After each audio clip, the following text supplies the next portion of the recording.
They're threatening to send 750 union members to jail, not for violence, for striking. And the Daily Worker, the official newspaper of the Communist Party USA, ran it on the front page like it was a rallying cry. Because to them, it was. This is the Daily Worker out of Chicago and New York, Sunday, July 18th, 1926. The paper was the official voice of the Communist Party USA.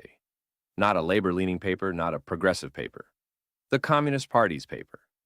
It cost 5 cents, which is maybe 90 cents today. And it sold itself as, quote, the standard for a workers' and farmers' government. Right there under the masthead, every single issue. The lead editorial is a monster block right in the center of the page. It's about the Interborough Rapid Transit Company, the IRT, filing an injunction against a transit strike here in New York. The paper's general counsel, a man named James Quackenbush, responds, and the worker prints his statement in full. Here's the line they put in bold. The last time something like this happened, we sent 750 men to jail. This time, I'll give them a little variety. That's the company lawyer talking, openly threatening mass imprisonment for organizing. And the workers' answer is to call on, quote, every union man and woman in the United States to fight back. Both sides treating a transit dispute like the opening shot of a class war. Over on the right, there's a dispatch from Moscow. Dateline, July 15th.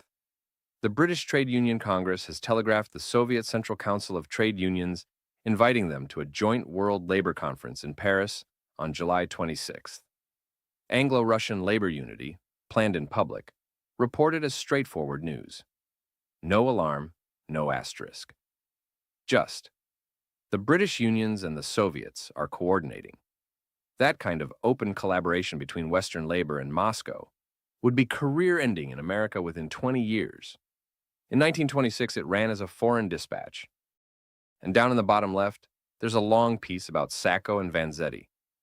The worker has been covering their case for years at this point. The appeal to save them from the electric chair is still alive, barely. The column calls the death sentence, quote, inhuman, and accuses the courts of being instruments of capital. 2 men are still alive as this paper lands on doorsteps. They'll be executed in August of 1927. What strikes you holding this page is how much is openly in motion at once. A transit strike, Sacco and Vanzetti, British unions cabling Moscow, a free speech appeal, a cafeteria strike vote. The Communist Party's paper wasn't covering the news from the outside. It saw itself as a participant in all of it. That's a very different relationship to journalism than we're used to, and they weren't hiding it for a second. Another front page tomorrow. If this one's got you, subscribing is the best way to catch them all.